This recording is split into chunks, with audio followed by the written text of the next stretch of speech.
Matagumpay na inagurahan ang Baler Command Center, ang pinakabagong pasilidad na magpapalakas sa tugon sa mga pangangailangan sa oras ng kalamidad at emergency sa bayan ng Baler. Ang nasabing pasilidad ay sinimulan noong April 27, 2023 at natapos noong November 27, 2023. Ito ay sa pangunguna ni Engineer Melencio Frehinal Jr. Ito yung command center, napakaganda para sa bayan ng Baler. And eventually, kaya nga natin sinama yung ating mga mayors dito kasi ang balak po natin, hindi lamang sa Baler meron sa San Luis, meron sa Maria, meron sa Tipaculaw, at lahat ng bayan.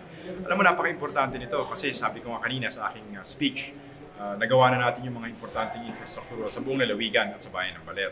At this year, ginagawa na rin yung ating airport na kung saan ay nagpondo tayo ng 352 million para labas-pasok yung ating mga turista, para gumanda yung ekonomiya, magkaroon ng kita yung ating mga kababayan. Ngunit, kinakailangan proteksyonan natin ang kanilang peace and order. At the same time, kanina, kung nakita mo, yung display, pag zoom in, kahit napakalayo ay kita. Meron tayong eye in the sky, meron tayong 98 na CCTVs na halos lahat ng mga hazardous areas sa Baler. At the same time, tourist destinations, ay meron tayong camera. And eventually, magdadagdag pa tayo next year. So, napakalaking bagay nito. And sabi ko nga, this will continue sa improvement ng ating lalawigan at the same time bayan ng Baler. Kabilang sa mga lugar na kinabitan ng CCTV camera ay ang mga accident-prone areas, road crossing, mga tulay, Baler Fishport, landslide areas, pamilihang bayan ng Baler, at marami pang iba. Ako si Eman Calope para sa RTV News Desk.